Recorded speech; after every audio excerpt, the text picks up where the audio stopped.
À Bana dans le Honkam, la concession familiale devient un espace rituel structurant où s'actualisent les normes funéraires bamileke. Autour de la sépulture de Ernest Bielekake, lignage, notables et proches participent à la séquence rituelle encadrée par les autorités traditionnelles.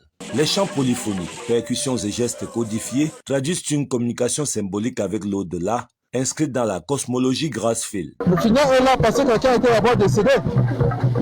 Là, maintenant, on est en train de l'ouvrir les portes pour les ancêtres. Donc, papa n'est pas là physiquement, mais il est là spirituellement.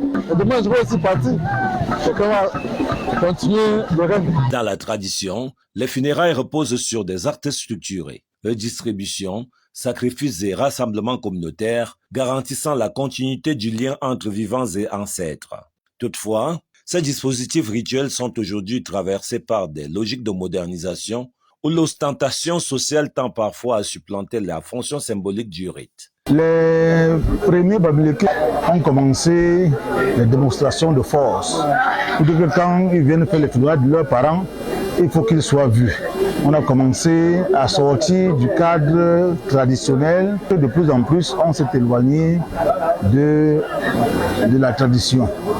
Mais jusqu'aujourd'hui, si vous faites des funérailles en restant seulement dans le cadre festif, sans faire la tradition en back-office, c'est que vous n'avez rien fait. Fille de papa Bielekake Ernest, et aujourd'hui c'est son jour, le jour de ses funérailles pour célébrer sa mémoire. Et nous sommes contents que tout se soit bien passé. Et il est important d'honorer nos parents, d'honorer nos anciens, d'honorer les ancêtres. Et c'est un honneur d'être là et d'avoir pu participer à cette belle cérémonie.